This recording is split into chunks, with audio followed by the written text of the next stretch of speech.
Good morning students, ये आपकी class चल रही है BSc first year part first subject physics. और अपना कौन सा पेपर चल रहा है? पेपर चल रहा है ऑप्टिक्स। ऑप्टिक्स की बात करें, ऑप्टिक्स में फर्स्ट यूनिट कंप्लीट कर ली, उसके बाद में हमारी जो सेकंड यूनिट है वो चल रही है। और सेकंड यूनिट में हमने क्या क्या पढ़ लिया? फ्रेनेल विवर्तन कर लिया, फ्रॉनहोफर कर लिया, उसमें फ्रॉनहोफर में एकल रेखा छिद्र कर लिया, एन समांतर वाला कर लिया विवर्तन। अब करेंगे हम विवर्तन ग्रेटिंग। विवर्तन ग्रेटिंग करेंगे। उससे पहले थोड़ा सा जो ये हमने एन समांतर छिद्रों के द्वारा विवर्तन किया था, इसमें थोड़ी सी और कुछ कर लेते हैं। जो निकाले थे ना, मुख्य उच्चेष्ट, केंद्रीय उच्चेष्ट, द्वितीयक उच्चेष्ट, और उनके बीच में जो इनके मुख्य उच्चेष्ट और निम्निष्ट के बीच में जो उच्चेष्ट बनते हैं उन्हें द्वितीयक उच्चेष्ट कहते हैं। तो अब इसी में एक अगली बात है, वो है उच्चेष्ट की चौड़ाई। किसकी? केंद्रीय उच्चेष्ट की चौड़ाई। तो आप हेडिंग डालिए, केंद्रीय उच्चेष्ट की चौड़ाई।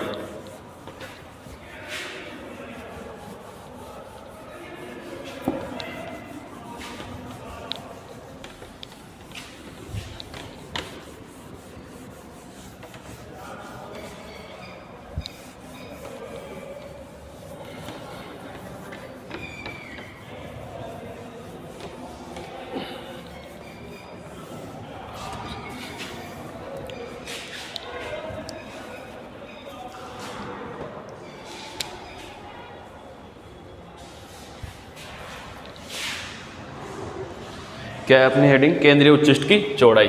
लिखिए, केंद्रीय उच्चेष्ट की चौड़ाई। और ये हम ज्ञात करेंगे। और कैसे ज्ञात करेंगे? हम जानते ही हैं डेल बराबर क्या होता है, वी नो डेट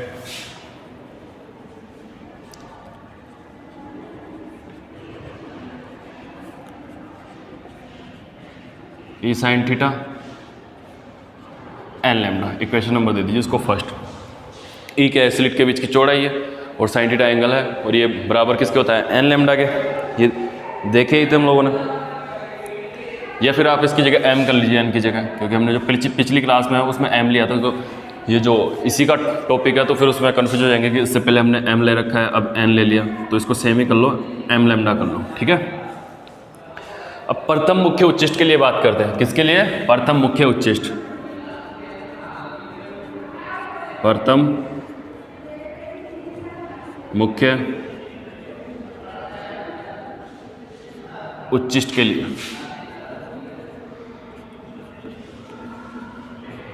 प्रथम मुख्य उच्चेष्ट के लिए क्या होगा? प्रथम मुख्य उच्चेष्ट के लिए m बराबर कितना हो जाएगा? हमारे पास 1 हो जाएगा। m बराबर कितना हो जाएगा? 1 हो जाएगा। अब देखिए, m बराबर 1 होगा तो क्या होगा? डेल बराबर कितना प्राप्त होगा? प्रथम मुख्य उच्चेष्ट के लिए m इक्वल टू 1। बड़ा लिख लो उसको ताकि दिखे सही से। m equal to 1।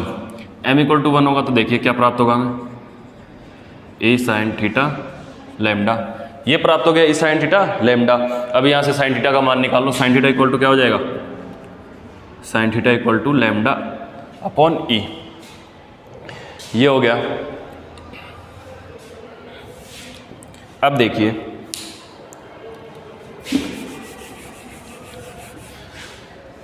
आप निकालिए एक बार पेज नंबर 4.2।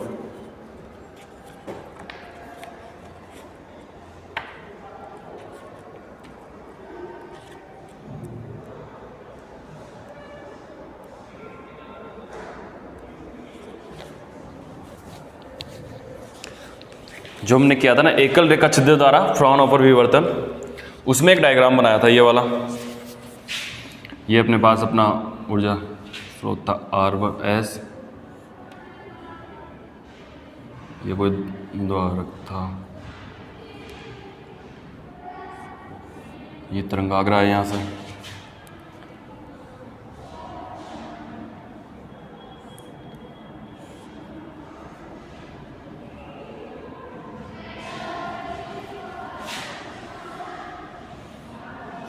डायग्राम रफली बना रहा हूँ ताकि आप लोगों को समझ में आए। आप लोग एक बार पहले बनवा रखा है तो उसमें देख ले एक बार आराम से, ठीक है। और ये अपना पर्दा हो गया, यहाँ विवर्तित होकर यहाँ आ गई। ये भी यहाँ ही परिवर्तित होके यहाँ गई।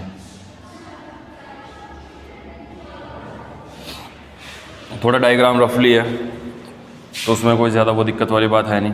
ये यहाँ से एक सीधी लाइन आई, यहाँ गई, ये अपनी तरंगाग्र हो गई, ये ए, ये बी हो गई स्लिट, ठीक है। ये वर्तित होके ये यहाँ गई, यहाँ से ये यहाँ गई, यहाँ से इनका विवर्तन हुआ, उत्तल लेंस से हमने किसी एक बिंदु पर इनको केंद्रित कर दिया। ये बिंदु अपना हो गया P या O, क्या हो गया ये PPO।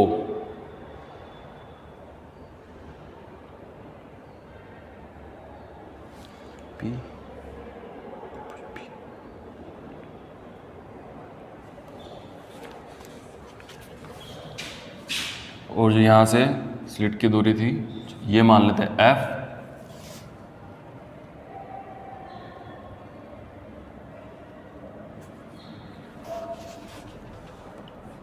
ये दूरी हो गई X,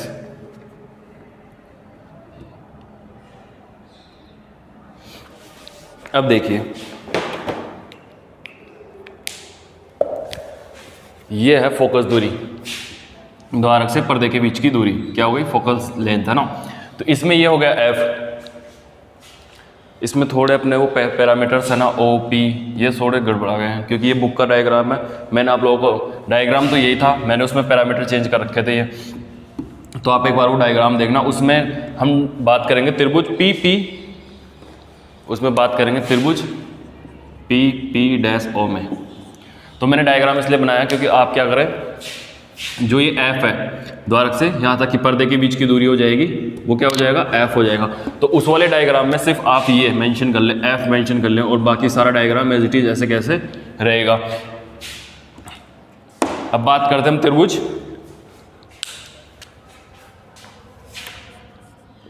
PP-O में। साइन थीटा इक्वल टू क्या हो जाएगा, साइन थीटा इक्वल टू हो जाएगा PP डैश OP डैश। इसमें लिया था ये वाला बिंदु लिया था P डैश लिया था, क्या लिया था P डैश लिया था, और ये वाला बिंदु लिया था O। अब सही है,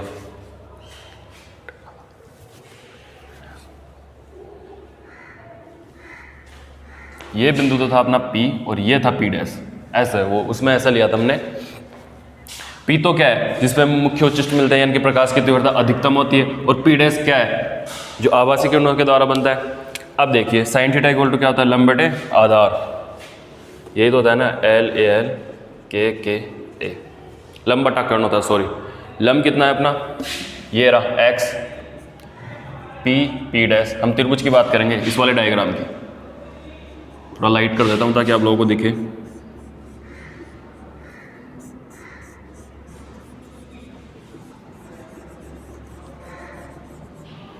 सिर्फ और सिर्फ इस ये जो 90 डिग्री का एंगल, ये इसकी बात करेंगे, ये आधार हो जाएगा, OP बेस हो जाएगी, ये परपेंडिकुलर, और ये हाइपोटेनियस हो जाएगी, अपनी कर्ण हो जाएगी, ठीक है। तो अब हमने त्रिभुज की बात करें PP-O में, PP-O में बात कर रहे हैं, तो साइन थीटा क्या हो जाएगा इसमें, साइन थीटा क्या हो जाएगा, लंब बटे कर्ण। तो लंब ये रहा, कर्ण ये रहा, लंब कितना है अपने पास X और OP डैश आधा, वो कर्ण कितना है अपने पास F हो गया। इसको दे दीजिए इक्वेशन नंबर 2,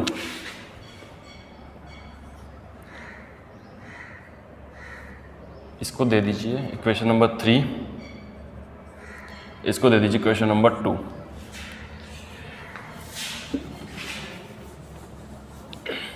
मैं थोड़ा यहाँ लिख देता हूँ डायग्राम, एक बार आपको फिर से समझाऊंगा, तो डायग्राम रहने दो। समीकरण 1, सॉरी समीकरण 2 वह समीकरण 3 से, समीकरण 1 व समीकरण 2, इनको दोनों को कंपेयर करेंगे तो क्या मिलेगा हमें, lambda E equal to X upon F, X upon F मिलेगा। एक्स क्या है हमारे पास, X equal to lambda F upon E, क्या है, लैम्डा एक्स अपॉन ई। अब हमें ज्ञात करनी है चौड़ाई, तो ये तो यहाँ तक की हो गई। अब चौड़ाई ज्ञात करेंगे तो चौड़ाई कितनी हो जाएगी, 2x 2 लैम्डा एफ, ये हमें चौड़ाई मिल गई। अब एक बार ये देखिए,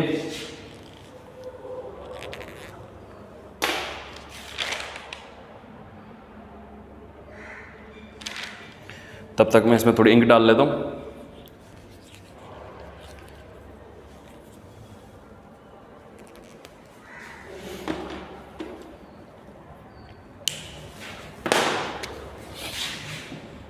ये हो गया, अपने पास चौड़ाई मिल गई।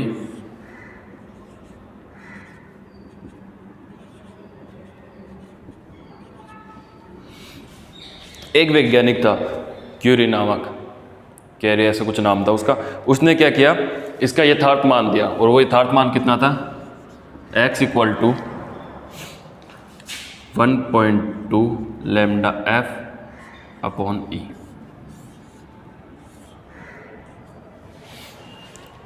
लैम्डा एफ अपॉन ई, यहां तक लिखिए। अब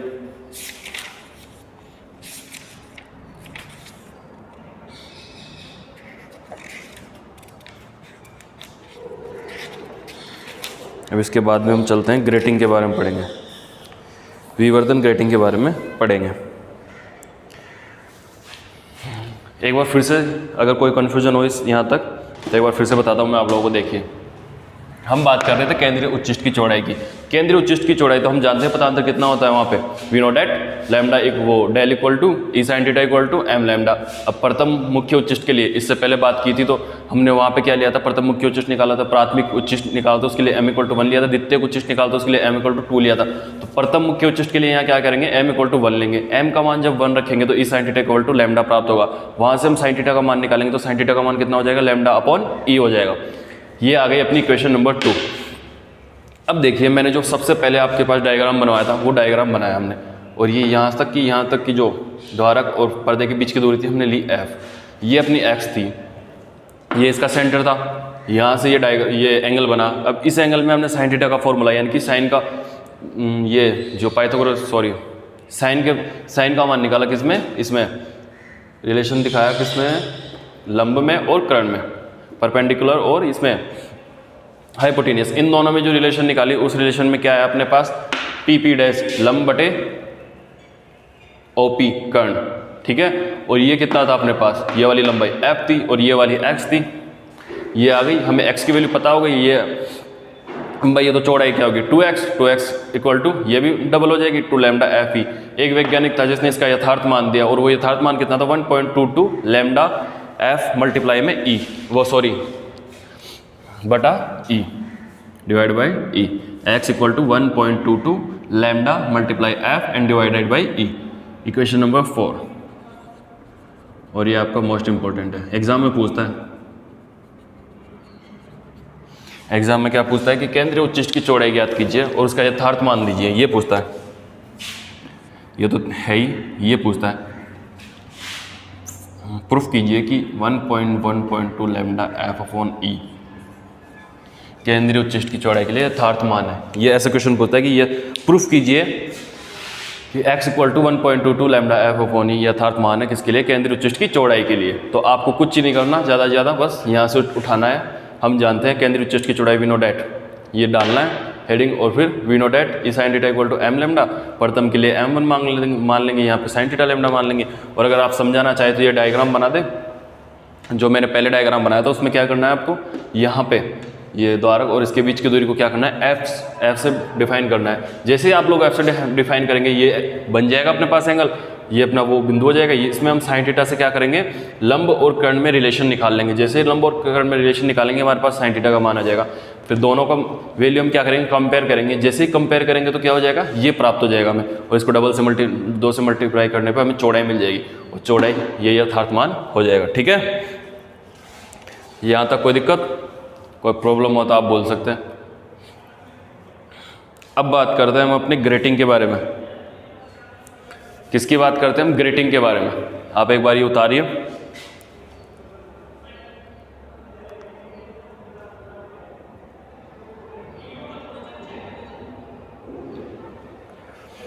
अब ग्रेटिंग, तो आप पेज नंबर निकाल लीजिए 4.16। इसमें लिखा हुआ है अपना डिफ्रैक्शन ग्रेटिंग, ग्रेटिंग के द्वारा विवर्तन। अब मैं थोड़ा साइड में हो जाता हूँ ताकि आप लोग वीडियो पॉज करें और उतार लें, ठीक है। अब मैं मिटा देता हूँ, अगर किसी ने नहीं लिखा हो ना तो वीडियो को आराम से पॉज करें और उतार लें।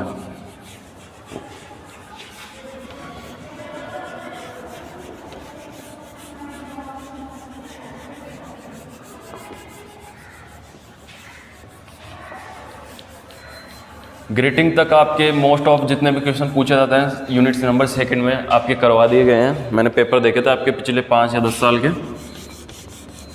तो उनमें यहीं से क्वेश्चन पुटअप होते हैं। जो मैं पढ़ाया आप लोगों को बस यहीं से क्वेश्चन पूछेगा आपको, इससे बाहर कुछ नहीं जाएगा। अगर कुछ जाएगा तो अगली 1-2 वीडियो में वो भी आपको करवा दिया जाएगा, वरना मोस्ट ऑफ यहीं से पूछता है।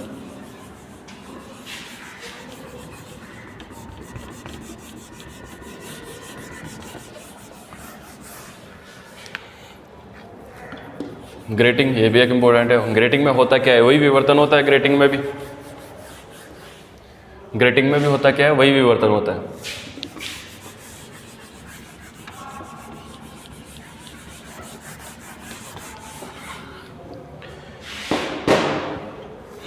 तो आप हेडिंग डाल लीजिए विवर्तन ग्रेटिंग। और विवर्तन ग्रेटिंग होती क्या है ये देखते जाइए आप। पहले मैं आपको बताता भी चाहता हूँ, बोर्ड भी साफ कर लेता हूँ, थोड़ा ब्लैक हो रहा है, आप लोगों को दिखेगा नहीं सही से। विवर्तन ग्रेटिंग क्या होती है? कांच की पट्टी का होती है, थोड़ी सी, मान लो 10 सेंटीमीटर ना इतनी सी होती है। तो उसमें क्या होता है? एन रेखा छिद्र होते हैं। क्या होता है? एन रेखा छिद्र। जैसे अपने एक रेखा छिद्र लिया था ऐसे, ये रेखा छिद्र था अपना, थोड़ा बड़ा कर लेता हूँ, ऐसे तो लिया था जिसमें से प्रकाश की किरणें आती हैं, इनका विवर्तन होता है, यही तो किया था। लेकिन उसमें क्या होता है? एन रेखा छिद्र होते हैं 10 सेंटीमीटर में, ऐसे रेखा छिद्र होते हैं। और प्रत्येक रेखा छिद्र क्या करता है? प्रकाश की जो तरंगें आती है उनका क्या करता है? विवर्तन करता है। तो ग्रेटिंग क्या होती है कि एक कांच की पट्टी का होती है जिसमें लगभग यानी कि 10 सेंटीमीटर में 10 से 50,000 तक क्या होते हैं? स्लिट छिद्र होते हैं। और इन छिद्रों के कारण क्या होता है? प्रकाश का विवर्तन होता है। ये तो आज इतना ही साफ होगा। लिखिए, सबसे पहले तो ग्रेटिंग के बारे में लिख लेते हैं हम। ग्रेटिंग क्या है?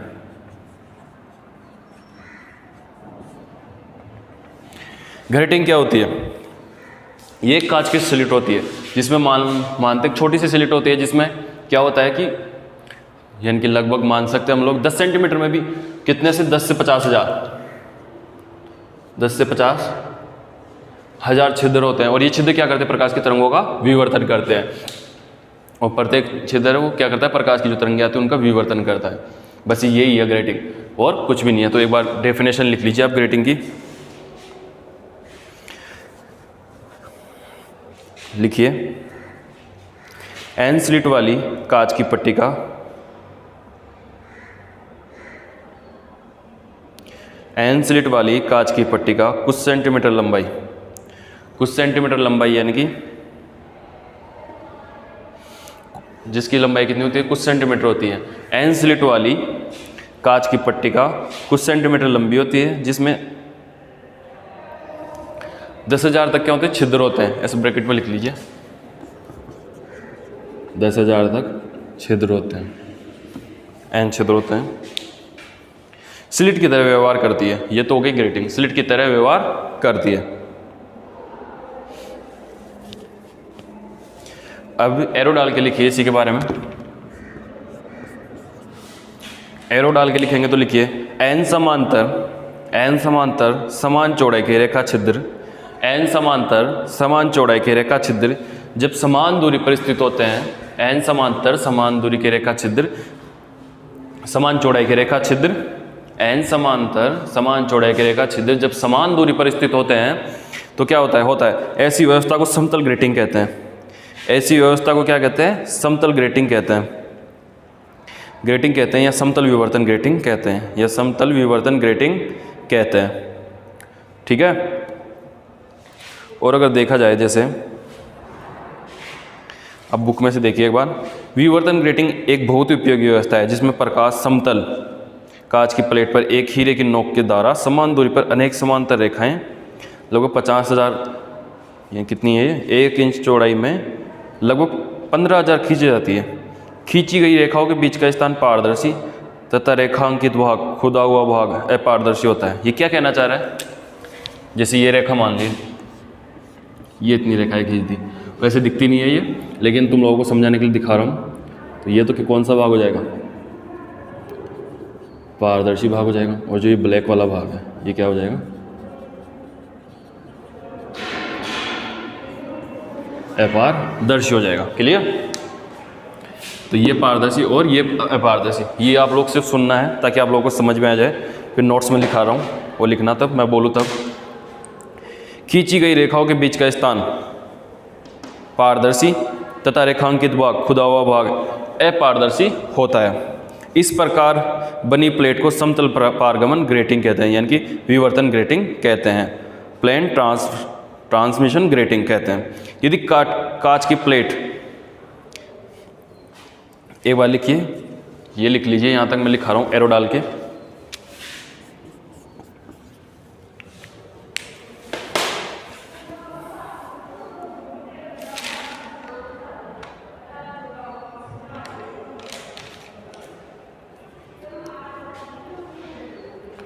ये इससे पहले ये लिखिए,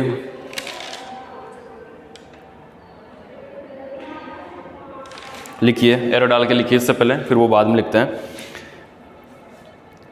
या फिर ऐसे कर लीजिए आप,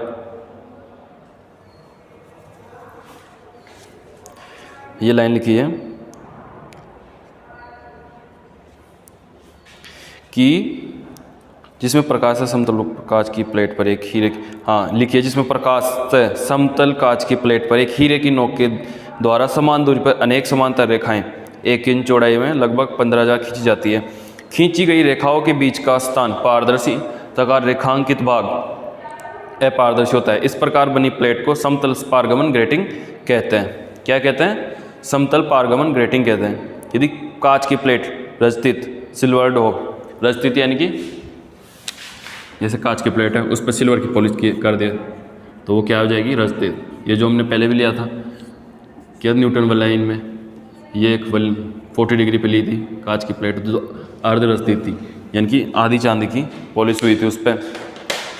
रजतित हो तो रेखाओं के बीच का स्थान परावर्तक का कार्य करता है एवं इसे समतल परावर्तित ग्रेटिंग तथा कांच की प्लेट रजतित प्लेट अवतल है तो इसे अवतल परावर्तक ग्रेटिंग कहते हैं, अवतल परावर्तन ग्रेटिंग कहते हैं। फिर से सुन लीजिए, यदि कांच की प्लेट रजतित हो तो रेखाओं के बीच का स्थान परावर्तक का कार्य करता है, इसे समतल परावर्तित ग्रेटिंग तथा यदि कांच की प्लेट रजतित प्लेट अवतल हो तो इसे अवतल परावर्तक ग्रेटिंग कहते हैं।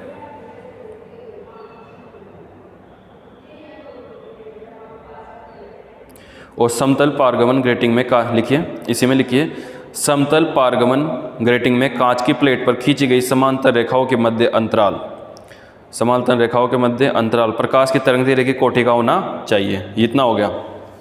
ये क्या कह रहा है कि जो प्लेट है, ये मान लीजिए ये प्लेट है और इस पर क्या किया? रजतित है, सिल्वर्ड है, रजतित यानी कि चांदी की पॉलिश हुई है। तो ये क्या करेगी? प्रकाश की जो किरणें आएगी उनका परावर्तन कर देगी, तो इसे क्या बोलते हैं? परावर्तक ग्रेटिंग भी कहते हैं। अब एरो डाल के इसके बारे में 2-4 बातें हैं, एक लाइन, सॉरी, ये एरो डाल के एक बार और लिख लीजिए इसके बारे में। इसे बनाते कैसे हैं, ये होती क्या है वो लिखिए। इसे बनाने के लिए एक कांच की प्लेट पर, इसे बनाने के लिए एक कांच की प्लेट पर लिखिए, एक बार फिर से बोलता हूँ, इसे बनाने के लिए एक कांच की प्लेट पर पेनी नोक द्वारा कांच की प्लेट पर, इसे बनाने के लिए कांच की प्लेट पर हीरे की पेनी नोक द्वारा मैं आपको लिखवा भी देता लेकिन बोर्ड की हालत आज ख़राब है, तो आप सुन लीजिए। हीरे की पैनी नोक द्वारा समान दूरी पर समांतर रेखाएं खींची जाती है। समान दूरी पर समांतर रेखाएं खींची जाती हैं। ये रेखाएं बहुत पास पास होती हैं। ये रेखाएं बहुत पास पास होती है, लगभग अप्रोक्सीमेट 10 सेंटीमीटर में 10 से ऐसे लिख लो, क्या बड़ा हो जाएगा, 50,000 ऐसे ब्रैकेट में 50,000 रेखाएं खींची जाती है। लगभग 10 सेंटीमीटर में 10 से 50,000 रेखाएं खींची जाती हैं। ये रेखाएं बहुत पास पास होती हैं। इन रेखाओं के बीच पारदर्शी जगह रेखा छिद्र का एम रेखाओं के स्वयं की चौड़ाई बी अपारदर्शी भाग कार्य करती है। ये रेखाएं बहुत पास पास होती हैं। इन रेखाओं के बीच की जगह पारदर्शी रेखा छिद्र का एम रेखाओं की स्वयं की चौड़ाई बी अपारदर्शी भाग का कार्य करती है। ठीक है, अतः ग्रेटिंग की लंबाई, अब ग्रेटिंग की लंबाई कितनी होगी वो देखिए, सॉरी, ग्रेटिंग की लंबाई कितनी होगी वो देखिए। अतः ग्रेटिंग की लंबाई E प्लस बी होगी, E प्लस बी होगी ग्रेटिंग की लंबाई। E तो क्या, स्लिट के बीच की चौड़ाई, और B टोटल चौड़ाई, तो दोनों को ऐड कर देंगे तो टोटल हमारे पास जो ग्रेटिंग है उसकी चौड़ाई आ जाएगी। ठीक है, तो की चौड़ाई E प्लस बी होगी। जहाँ E प्लस बी क्या है लिखिए, जहाँ E प्लस बी ग्रेटिंग अंतराल है। आज क्या हो रहा है भाई, जहाँ E प्लस बी ग्रेटिंग अंतराल है। क्या हो गया, ये ग्रेटिंग अंतराल है। ठीक है, अब आगे चलते हैं। अब आगे हेडिंग डालिए ग्रेटिंग द्वारा स्पेक्ट्रम। ग्रेटिंग के द्वारा स्पेक्ट्रम कैसे बनता है उसकी बात करेंगे हम। अभी हमने लेंस से, इनसे, द्वारक से, इन सबसे पढ़ लिया, स्लिटों से। अब बात करते हैं हम ग्रेटिंग से। ग्रेटिंग से स्पेक्ट्रम कैसे प्राप्त करते हैं, तो आप हेडिंग डालिए ग्रेटिंग द्वारा स्पेक्ट्रम।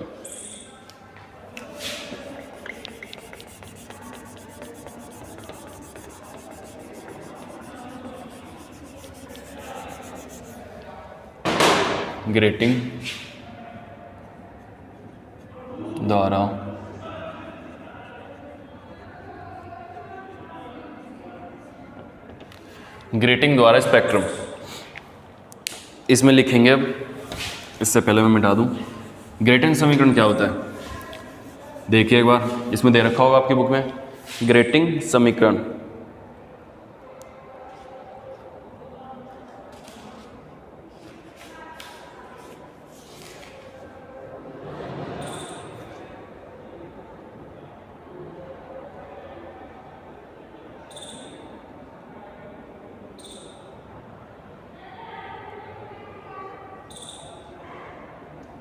ये रहा E plus B sine theta equal to n lambda.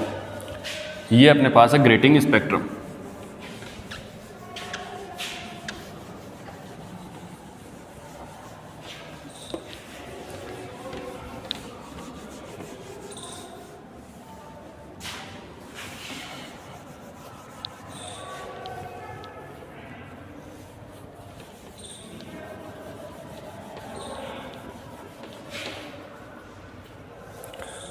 Board थोड़ा ब्लैक हो रहा है यार आज।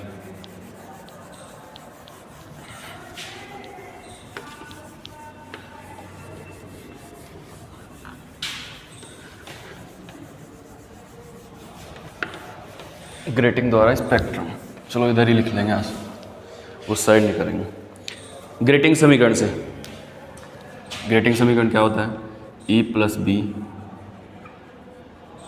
Sign theta equal to n lambda, theta n, ये भी N lambda, equation first.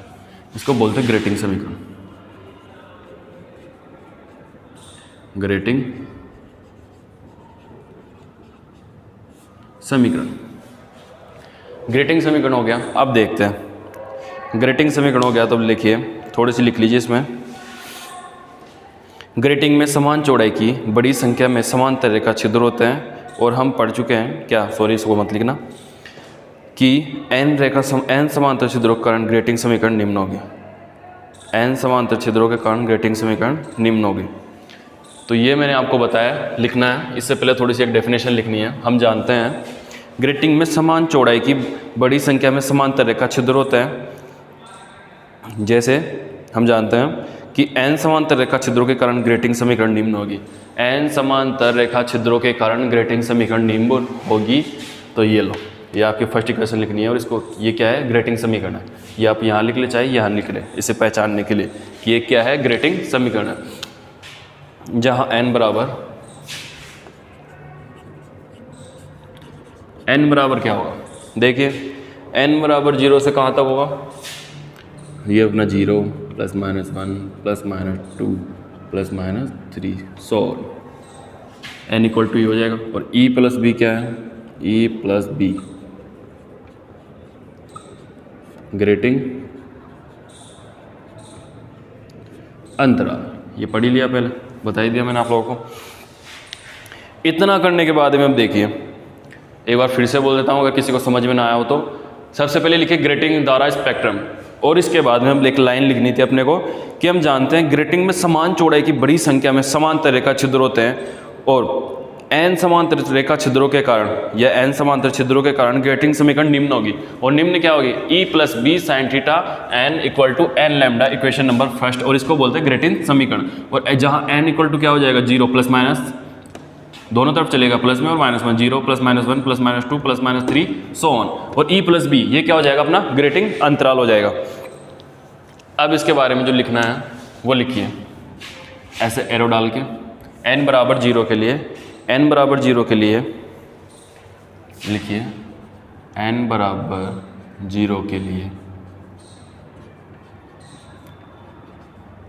Book में देखिए सभी n = 0 के लिए सभी तरंगदैर्घ्य वाली प्रकाश, n = 0 के लिए सभी तरंगदैर्घ्य वाली प्रकाश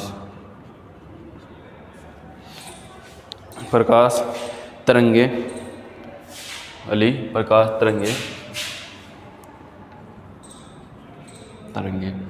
थीटा = 0 पर क्या करेगी, n = 0 के लिए सभी तरंगदैर्घ्य वाली प्रकाश तरंगे, यानी कि जिनकी तरंगे क्या हो, अलग अलग सभी तरंगदैर्घ्यों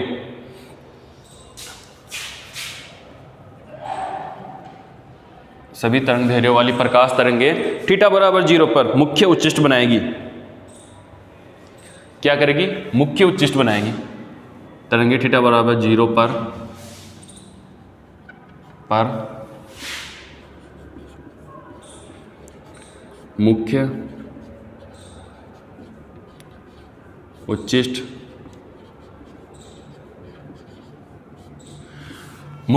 बनाएगी। और इसे क्या कहते हैं हम, शून्य कोटि स्पेक्ट्रम या मुख्य, क्या बोलते हैं, केंद्रीय स्पेक्ट्रम भी कहेंगे, या तो बोलेंगे इसको शून्य कोटि या केंद्रीय स्पेक्ट्रम। मुख्य उच्चिष्ट बनाएगी, इसे शून्य कोटि या केंद्रीय स्पेक्ट्रम कहते हैं। जिसे बनाएगी, जिसे क्या बोलेंगे, शून्य कोटि या केंद्रीय स्पेक्ट्रम कहेंगे, केंद्रीय स्पेक्ट्रम कहेंगे। ठीक है, कहेंगे भी लिख लो। n = 0 के लिए सभी तरंगदैर्घ्य वाली प्रकाश तरंगे, सभी तरंग क्या कह रहा है ये, n = 0 के लिए, n = 0, n का मान हम 0 लेंगे यहाँ पे, n = 0 हो जाएगा। तो sin 0 का मान कितना हो जाएगा, 0। लैम्डा का मान हमें फिर कितना, टोटल पूरी इक्वेशन क्या हो जाएगी, 0 हो जाएगी। और जैसे ही ये 0 हो जाएगी तो देखिए n = 0 के लिए सभी तरंगदैर्घ्य वाली प्रकाश तरंगे थीटा = 0 पर मुख्य उच्चिष्ट बनाएगी, जिसे शून्य कोटि 0 हो जाएगा। तो क्या बोले, शून्य कोटि या केंद्रीय स्पेक्ट्रम कहेंगे। लिख लेंगे आप, कहेंगे। अब एक नेक्स्ट एरो डाल के लिखिए, नेक्स्ट एरो डालिए और उसमें क्या कहेगा, आपकी बुक में भी दे रखा है। n = 1 के लिए लिखिए, एक बार बोल देता हूँ, n = 1 के लिए श्वेत प्रकाश में विद्यमान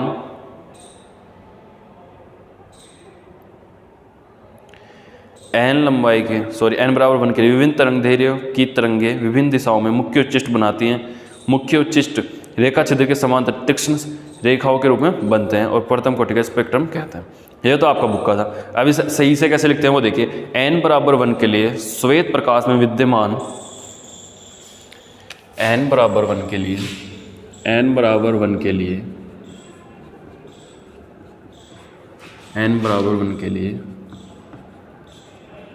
श्वेत प्रकाश में विद्यमान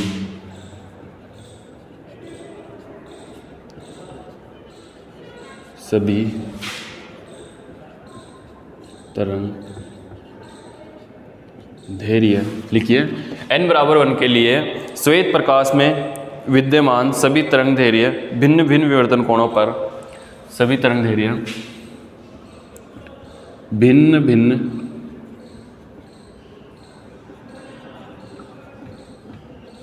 विवर्तन कोणों पर मुख्य उच्चिष्ट क्या करती है? मुख्य उच्चिष्ट का निर्माण करती है। किसका निर्माण करती है? मुख्य उच्चिष्ट बनाती है और इसे प्रथम कोटि का स्पेक्ट्रम कहते हैं। मुख्य उच्चिष्ट बनाती है और इसे क्या बोलते हैं? प्रथम कोटि का स्पेक्ट्रम बोलते हैं। कोण, भिन्न भिन्न विवर्तन कोणों पर मुख्य उच्चिष्ट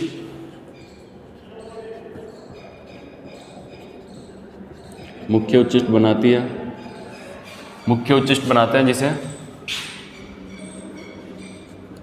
जिसे प्रथम कोटि का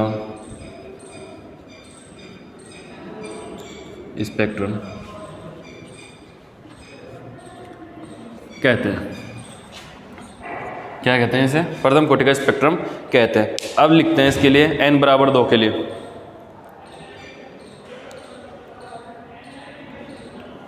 n बराबर 2 के लिए देखो, n बराबर 2 के लिए देखो, n बराबर 2 के लिए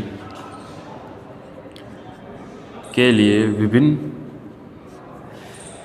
n बराबर 2 के लिए विभिन्न प्रकाश तरंगे, n बराबर 2 के लिए विभिन्न प्रकाश तरंगे क्या करेंगे? भिन्न भिन्न विवर्तन कोणों पर मुख्य उच्चिष्ट बनाती हैं। क्या करती है? मुख्य उच्चिष्ट बनाती है। n बराबर 2 के लिए विभिन्न प्रकाश तरंगे भिन्न भिन्न विवर्तन कोणों पर मुख्य उच्चिष्ट बनाती है। और इसे क्या कहते हैं? इसे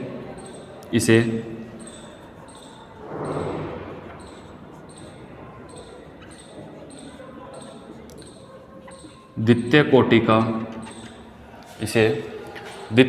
का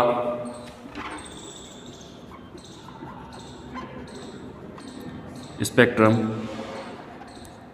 कहते हैं। इसे द्वितीय कोटि का स्पेक्ट्रम कहता है। एक बार फिर से देख लीजिए। n बराबर 0 के लिए सभी तरंग दैर्घ्य वाली प्रकाश तरंगे थीटा बराबर 0 पर क्या करती है? मुख्य उच्चिष्ट का निर्माण करती है, जिसे हम क्या बोलते हैं? शून्य कोटि या केंद्रीय स्पेक्ट्रम भी कहेंगे। अब देखिए दूसरा वाला n बराबर 0 के लिए क्या होगा? श्वेत प्रकाश वाले जो इसमें विद्यमान सभी तरंग दैर्घ्य वाले भिन्न भिन्न विवर्तन कोणों पर विवर्तित हो जाएगी। जैसे ये यहाँ पे गई, ये यहाँ पे गई, भिन्न भिन्न विवर्तन कोणों पे हो जाएगी और पर्दे पे जाके क्या करेंगी? मुख्य उच्चिष्ट का निर्माण करेंगी। मुख्य उच्चिष्ट का निर्माण करेगी। जैसे करते थे ना हमने पहले, क्या किया था? जैसे कैसे सुनो, ये लो एक बार इधर देखना, ये पर्दा लिया था और फिर ये एक जगह आई थी, ये मान लो एक जगह आती थी। तो इस बार क्या होगा? भिन्न भिन्न विवर्तन कोणों पर कोई यहाँ आ गई, कोई कहाँ आ गई, कोई कहाँ गई, क्या करेगी? मुख्य उच्चिष्ट का निर्माण करेगी, मुख्य उच्चिष्ट बनाती है। और जिसे हम क्या कहेंगे? इन मुख्य उच्चिष्टों को प्रथम कोटि का स्पेक्ट्रम कहेंगे। क्या बोलेंगे? प्रथम कोटि का स्पेक्ट्रम बोलेंगे। और n बराबर 2 के लिए क्या हो जाएगा कि भिन्न भिन्न प्रकाश तरंगे भिन्न भिन्न विवर्तन कोणों पर मुख्य उच्चिष्ट बनाती है और इसे द्वितीय कोटि का स्पेक्ट्रम कहेंगे। तो समझ गए होंगे कि प्रकाश तरंगे आएंगी, उनका विवर्तन होगा और वो विभिन्न कोणों पर। पहले तो क्या होते हैं? हम एक ही जगह उनको क्या कर रहे थे? अध्यारोपित कर रहे थे। लेकिन अब क्या करेंगे? भिन्न भिन्न कोणों पे जाएगी। वो सेम नहीं है कि इसी जगह पे आके मिलेंगे, तो भिन्न भिन्न जगह जाएंगे तो वो उनका क्या होगा? भिन्न भिन्न कोणों से आपतित होगी तो विवर्तन होगी, तो मुख्य उच्चिष्ट का निर्माण करेगी। और इस मुख्य उच्चिष्ट जो बनेगा हमारा जो n बराबर 2 के लिए, उसी को हम क्या बोलेंगे? द्वितीय कोटि का स्पेक्ट्रम बोलेंगे। ये हो गया आपके लिए। अब इसकी थोड़ी सी एप्लीकेशन है, वो पढ़ लेते हैं। ग्रेटिंग स्पेक्ट्रम की विशेषताएं उसी में है, तो आप नीचे लिखिए विवर्तन ग्रेटिंग में उपस्थित अनुपस्थित स्पेक्ट्रम। विवर्तन, एक बार हेडिंग डाल देता हूं मैं।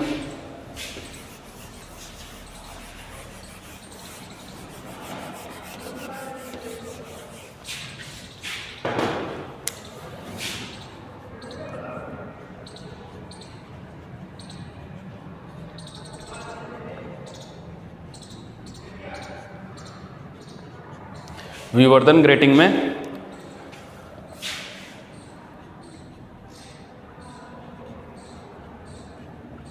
अनुपस्थित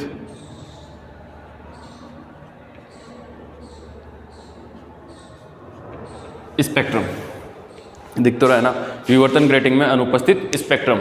ठीक है, अब क्या होता है कि सारे स्पेक्ट्रम तो में उपस्थित हो नहीं सकते, तो कुछ स्पेक्ट्रम ऐसे होते हैं जो अनुपस्थित होते हैं, और जो स्पेक्ट्रम अनुपस्थित होते हैं उन्हीं की हम आज क्या करेंगे, व्याख्या करेंगे, उन्हीं के बारे में बात करेंगे। तो सारे स्पेक्ट्रम तो हम देख नहीं सकते, कुछ ऐसे होते, यानी कि कुछ स्पेक्ट्रम ऐसे होते हैं जो उपस्थित नहीं होते हैं, और उन अनुपस्थित स्पेक्ट्रम की हम क्या करेंगे, आज बात करेंगे। ठीक है, तो ये मिटाता हूँ, किसी ने ना लिखा हो तो मैं साइड हो जाता हूँ, वीडियो पॉज करें और उतार लें फटाफट। ठीक है, आप वीडियो पॉज करें और उतार लें।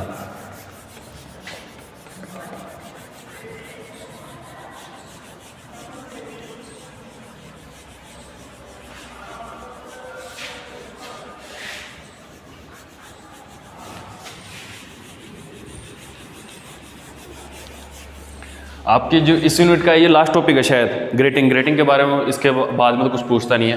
अगर फिर भी आपका कुछ बच जाएगा ना तो आप कमेंट कर देना, मैं वो कर दूंगा। और वैसे मैं खुद भी अपने देख के आराम से सिलेबस में कंप्लीट क्वेश्चन जितने भी हैं अभी तक पूछे गए हैं वो सारे क्वेश्चन कंप्लीट करवा दूंगा। ठीक है, तो एक बार आप वीडियो भी देखते रहे आराम से, कंफ्यूज हो तो कमेंट भी करते रहे कि सर यहाँ समझ भी नहीं आया, ताकि फिर मैं आपको अच्छे से दोबारा से बता सकूँ। जब देखेंगे ही नहीं, आप पूछेंगे नहीं, तो मुझे कैसे पता चलेगा कि क्या प्रॉब्लम है आपको, कुछ प्रॉब्लम पता नहीं चलेगा तो सोल्व कैसे होगे। ठीक है, तो क्या कर रहे थे हम, विवर्तन ग्रेटिंग में अनुपस्थित स्पेक्ट्रम की बात कर रहे थे। और ये अनुपस्थित स्पेक्ट्रम की कैसे बात करेंगे, देखिए, लिखिए थोड़ा सा। हम जानते हैं एनवे क्रम के मुख्य उच्चिष्ट के लिए, हम जानते हैं एनवे क्रम के मुख्य उच्चिष्ट के लिए क्या होता है समीकरण, sorry,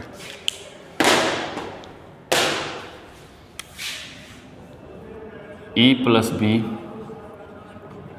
sign theta N lambda, equation number दे दीजिए 1। E plus B sine theta N lambda, equation number 1 हो जाएगी। प्रथम उच्चिष्ट के लिए हम जानते हैं ये होती है समीकरण। अब प्रथम उच्चिष्ट के लिए क्या हो जाएगा, n = 1 ले लेंगे हम लोग प्रथम उच्चिष्ट के लिए। देखिए, प्रथम उच्चिष्ट के लिए, प्रथम उच्चिष्ट के लिए क्या होगा, n = कितना हो जाएगा, 1 हो जाएगा, और ये n = 1 हो जाएगा, तो E plus B sine theta = lambda. Equation number दे दीजिए इसको 2। इक्वेशन 2 प्राप्त हो गई हमें, इक्वेशन फर्स्ट और इक्वेशन 2। यदि E प्लस बी, लिखिए, यदि E प्लस बी, अब इक्वेशन 2 में हम कंडीशन लगाते हैं, यदि E plus be less than 1, यदि E plus be less than lambda, sorry lambda है, इधर लैम्डा है, 1 गलती से लिख दिया, हो तो E प्लस बी हो तो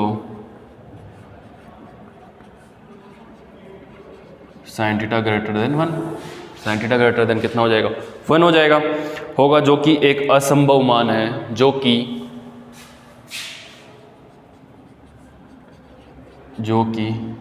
एक असंभव मान है। और यह असंभव मान क्यों है, यदि E plus be less than lambda हो जाएगा तो साइन थीटा ग्रेटर देन कितना हो जाएगा, 1 होगा,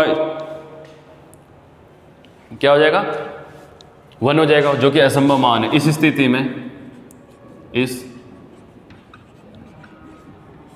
में प्रथम कोटि का स्पेक्ट्रम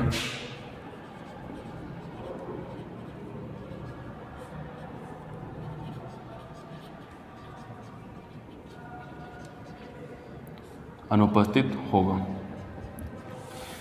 और वो क्या होगा, क्योंकि आप लोगों को सबको पता है साइन थीटा की वैल्यू कहाँ से कहाँ तक होती है, साइन थीटा इक्वल टू 0 से कितना होता है 1, ये वैल्यू होती है 0 और 1 के बीच में होती है, बस 0 और 1, बस ये कर लो 0 और 1,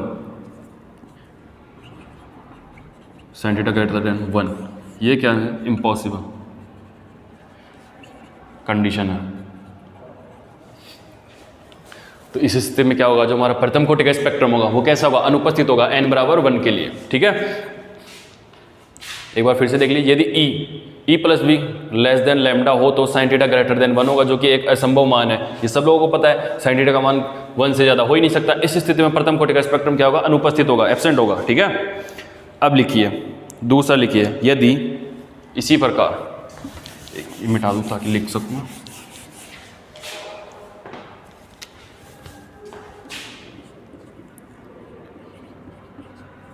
इसी प्रकार यदि e plus be less than 2 lambda हो तो साइन थीटा का मान फिर क्या होगा, हो तो इस स्थिति में द्वितीय कोटि का दिखाई नहीं देगा, हो तो क्या होगा, वही कंडीशन हो जाएगी साइन थीटा वाली, हो तो इस स्थिति में हमें द्वितीय कोटि का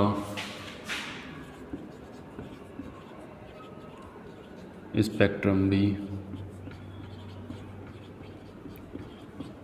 दिखाई नहीं देगा। वही जो ऊपर वाली कंडीशन है वही है सेम। तो इसमें क्या करते हैं, इसी प्रकार यदि e plus be less than 2 lambda हो तो इस स्थिति में जो द्वितीय कोटि का स्पेक्ट्रम होगा वो भी हमें दिखाई नहीं देगा।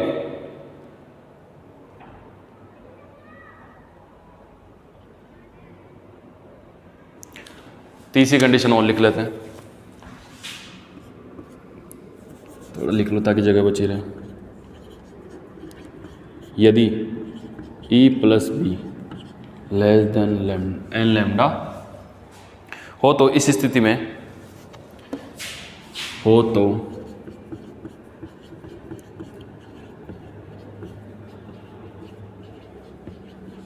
इस स्थिति में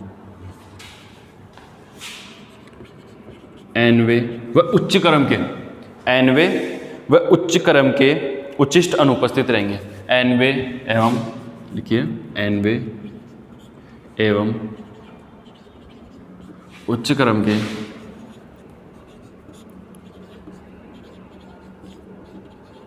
उच्चिष्ट अनुपस्थित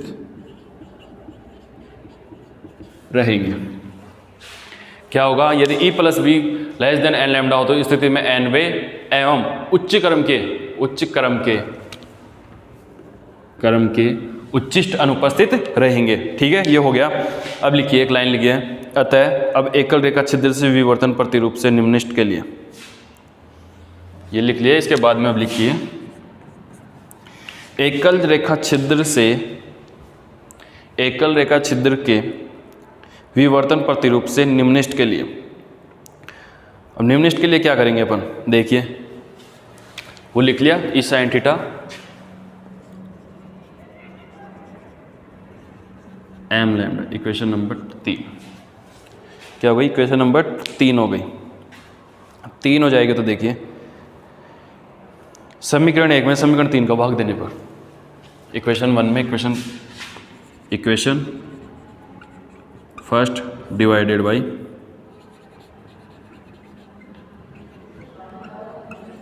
थ्री, देखिए क्या हो जाएगा, ये रहा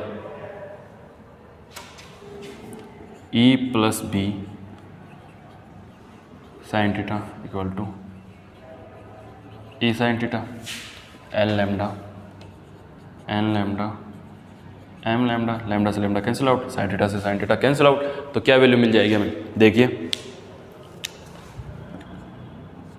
ई plus B E N upon M. ये वैल्यू मिल गई हमें और ये वैल्यू मिल गई एम अपॉन एन। तो देखिए भी ये आगे क्या होगा,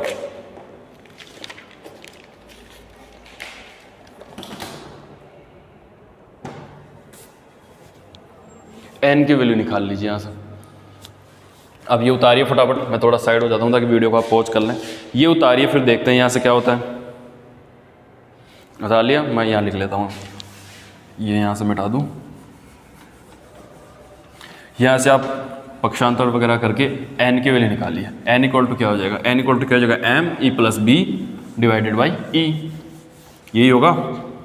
ये इसके अलावा भी कुछ प्राप्त होगा। एन इक्वल टू क्या हो जाएगा, n equal to e plus B e, और ये हो गया एन। अगर ये मान ले जब ई बी हो तो क्या हो जाएगा, ई प्लस ई ई एम, एन बराबर 2 ई एम डिवाइडेड, वो कट जाएंगे 2m, क्या हो जाएंगे 2m। यानी कि ई बराबर, ई और बी अगर बराबर हो तो क्या हो जाएगा, अर्थात m बराबर अगर 1 लेंगे तो n बराबर क्या प्राप्त होगा, 2 प्राप्त होगा। और अगर हम m बराबर 2 प्राप्त लेंगे तो n बराबर कितना प्राप्त होगा, 4 प्राप्त होगा। अगर m बराबर 3 लेंगे तो हमें n बराबर कितना प्राप्त होगा, 6 प्राप्त होगा। अगर m बराबर 4 लेंगे तो ये कितना प्राप्त होगा, 8 प्राप्त होगा। तो हमें n का मान कितना सम में प्राप्त होगा, जबकि तो अब लिखिए अर्थात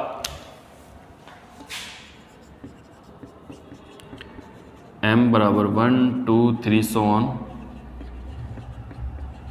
के लिए n बराबर 2 4 6 सोन क्रम के व्यतिकरण मुख्य उच्चिष्ट, क्रम के व्यतिकरण मुख्य उच्चिष्ट 1 2 3 क्रम से एकल रेखा छिद्र के विवर्तन निम्नलिखितों में समा जाएंगे और लुप्त हो जाएंगे। क्या होगा, इनसे जो हमें मुख्य उच्चिष्ट मिलेंगे, इससे जो हमें निम्नलिखित मिलेगा वो क्या होगा, इनमें समा जाएंगे और क्या हो जाएंगे, लुप्त हो जाएंगे, लुप्त हो जाएंगे। क्यों, किस वजह से हो जाएंगे लुप्त, इनके डिफरेंस की वजह से। ठीक है, ये हो गया यहाँ तक आपकी जो ग्रेटिंग के बारे में थे। यहाँ m तो किसके लिए लिया है, एकल रेखा छिद्र के लिए है, और n किसके लिए लिया है, n रेखा छिद्रों के लिए। तो क्या होगा, एक रेखा छिद्र जैसे मान लिया ये, वो यहाँ पे n रेखा छिद्र है, तो ये इसमें आराम से समा जाएगा। ये उसके विवर्तन मुख्य उच्चिष्ट प्राप्त होंगे वो, क्योंकि वो अकेला है और इसमें तो पता नहीं इसके जैसे कितने हैं। तो एक बार क्या लाइन बोली मैंने, फिर से सुन लीजिए। m बराबर 1 2 3 सोन के लिए n बराबर 2 4 6 डॉट डॉट सोन क्रम के व्यतिकरण मुख्य उच्चिष्ट 1 2 3 क्रम से एकल रेखा छिद्र के विवर्तन निम्नलिखितों में समा जाएंगे और लुप्त हो जाएंगे। क्या हो जाएंगे, n बराबर के निम्नलिखितों में समा जाएंगे और लुप्त हो जाएंगे, लुप्त हो जाएंगे। कैसे हो जाएंगे लुप्त, ये तो किसके लिए, n रेखा छिद्रों के लिए है, और ये क्या है, m रेखा छिद्रों के लिए, वो एकल रेखा छिद्र के लिए। इससे तो हमें क्या प्राप्त होगा, जो n की वैल्यू प्राप्त होगी उससे तो निम्नलिखित प्राप्त होंगे, और जो m से है वो क्या होगा, उच्चिष्ट। तो जैसे ही ये क्या होगा, ये क्या होंगे, इसमें समा जाएंगे, उच्चिष्ट क्या होंगे, निम्नलिखित में समा जाएंगे। क्योंकि एकल और बहुत सारे रेखा छिद्रों में आप समझ ही सकते हैं कि कौन किस में समा जाएगा। तो क्या होगा, जो हमारे जो मुख्य उच्चिष्ट हैं 1 2 3 क्रम से एकल रेखा छिद्र के विवर्तन निम्नलिखितों में समा जाएंगे और लुप्त हो जाएंगे। यहाँ तक हो गया।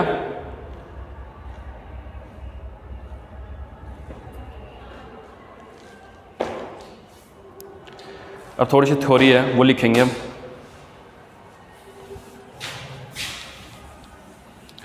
ये टॉपिक कंप्लीट हो गया। अब विवर्तन जो ग्रेटिंग है उसकी विभेदन क्षमता या फिर वर्ण विक्षेपण क्षमता करते हैं। विभेदन क्षमता ये बाद में करेंगे, पहले वर्ण विक्षेपण क्षमता करते हैं। वर्ण विक्षेपण क्षमता होती क्या है वो देखते हैं।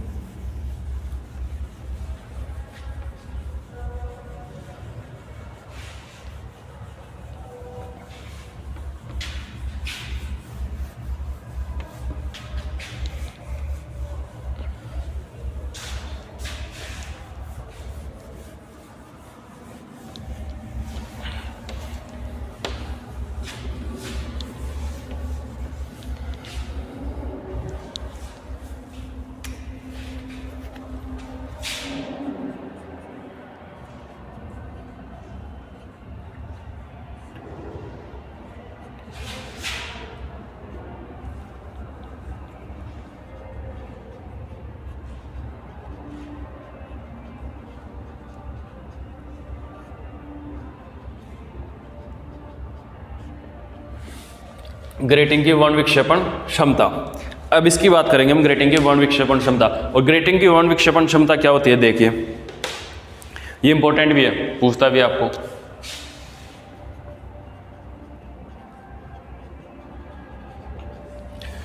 जिसके मैं इंपॉर्टेंट लगवाता हूं तो समझ जाया करो कि एग्जाम में बहुत बार पूछ रखा है उसके बारे में, ठीक है।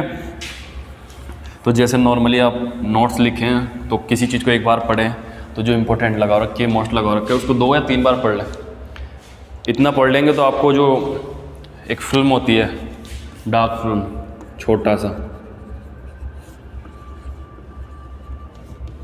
वो आपके यहाँ पे बन जाएगी। और अगर जब आप फिर एग्जाम टाइम में एक बार देखेंगे तो पूरा क्लियर हो जाएगा। क्या हो जाएगा, पूरा क्लियर हो जाएगा और आराम से अच्छे नंबर प्राप्त कर सकेंगे आप लोग, ठीक है। अब देखिए, लिखिए एक बार, ग्रेटिंग से प्राप्त स्पेक्ट्रम में यदि तरंगदैर्घ्य में विवर्तन, लिखिए ग्रेटिंग से प्राप्त स्पेक्ट्रम में यदि तरंगदैर्घ्य में परिवर्तन डी लैम्डा, तरंगदैर्घ्य में परिवर्तन डी लैम्डा के संगत तरंगदैर्घ्य में परिवर्तन डी लैम्डा के संगत विवर्तन कोण में परिवर्तन डी थीटा और तरंगदैर्घ्य में परिवर्तन की डी थीटा हो तो विवर्तन में परिवर्तन और तरंगदैर्घ्य विवर्तन कोण में परिवर्तन और तरंगदैर्घ्य में परिवर्तन के अनुपात को ग्रेटिंग की वर्ण विक्षेपण क्षमता कहते हैं। एक बार फिर से सुन लीजिए, मैं समझा देता हूँ आपको, फिर लिखवाता हूँ। क्या कह रहा है, ग्रेटिंग में जो वर्ण विक्षेपण क्षमता होती है वो होती क्या है, देखिए ग्रेटिंग में जो स्पेक्ट्रम होता है उससे जो प्राप्त तरंगदैर्घ्य में परिवर्तन होता है वो अगर डी लैम्डा हो, विवर्तन कोण में जो परिवर्तन होता है वो डी थीटा हो, तो डी थीटा यानी कि विवर्तन कोण और तरंगदैर्घ्य में परिवर्तन, इन दोनों में विवर्तन कोण में परिवर्तन और तरंगदैर्घ्य में परिवर्तन, इन दोनों का अनुपात क्या होती है, वर्ण विक्षेपण क्षमता। यानी कि वर्ण विक्षेपण क्षमता को मैं एक वर्ड में कैसे लिख सकते हैं, D theta upon d lambda. विवर्तन कोण में परिवर्तन और तरंगदैर्घ्य में परिवर्तन, दोनों का अनुपात क्या कहलाता है, वर्ण विक्षेपण क्षमता कहलाती है, ठीक है। एक बार फिर से डेफिनेशन बोल देता हूं ताकि आप लिख लें आराम से। लिखिए, ग्रेटिंग से प्राप्त स्पेक्ट्रम में यदि तरंगदैर्घ्य में परिवर्तन डी लैम्डा के संगत विवर्तन कोण में परिवर्तन डी थीटा हो तो विवर्तन कोण में परिवर्तन और तरंगदैर्घ्य में परिवर्तन के अनुपात को ही ग्रेटिंग की वर्ण विक्षेपण क्षमता कहते हैं। और वो कितनी होती है, भाई ऐसे ब्रैकेट में लिख लिया, वर्ण विक्षेपण क्षमता कहते हैं D theta upon d lambda, ऐसा। ये हो गई। ये होने के बाद में अब देखिए हम जानते हैं, लिखिए हम जानते हैं ग्रेटिंग में प्राप्त उच्चिष्ट के लिए, लिखिए हम जानते हैं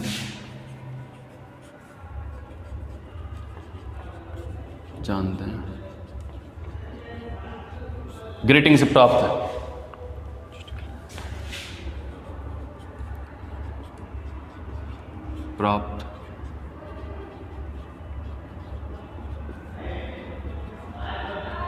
उच्चिष्टों के लिए e sine theta equal to क्या हो जाता है, e plus B sine theta क्या हो जाता है, ई प्लस बी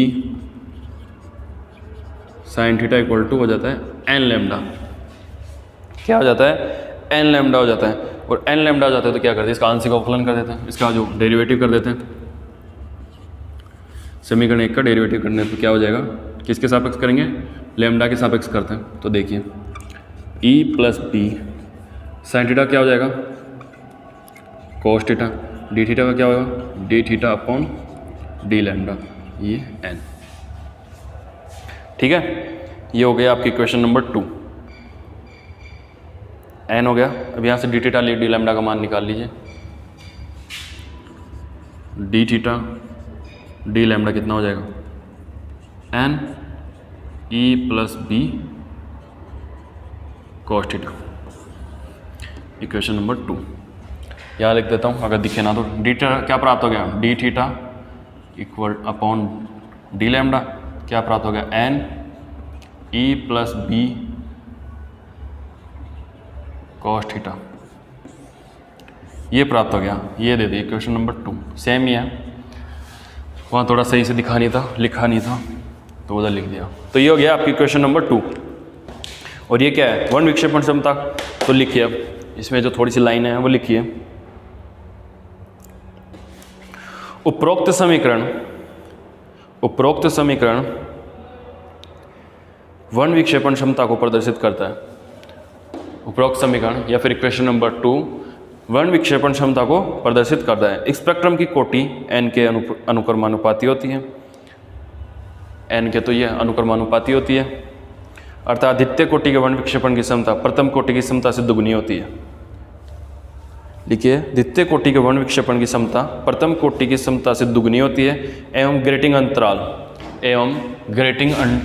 E+V के व्युत्क्रमानुपाती होती है। E+V के व्युत्क्रमानुपाती होती है, अर्थात ग्रेटिंग का अंतराल जितना अधिक होगा उतना ही स्पेक्ट्रम का फैलाव अधिक होगा। यानी कि जितना कम उतना स्पेक्ट्रम का फैलाव कितना होगा, अधिक होगा।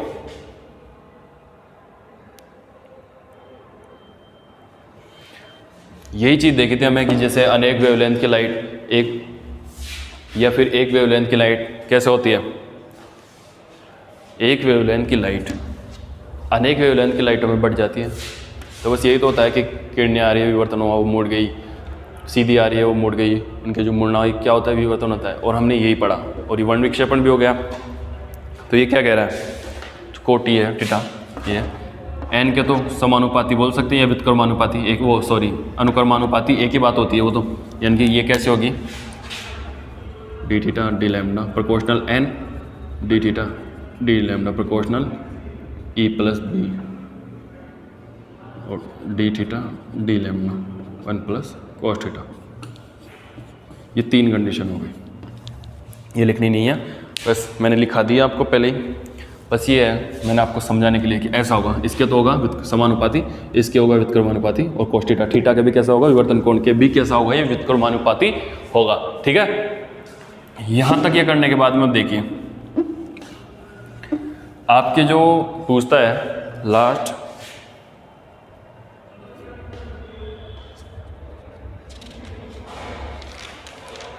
इसके बाद में जो टॉपिक पूछता है आपको, जो ग्रेटिंग होती है, देखिए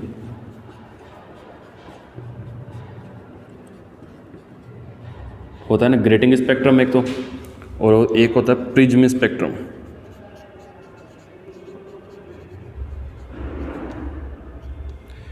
प्रिज्म स्पेक्ट्रम, इन दोनों में डिफरेंस पूछता है।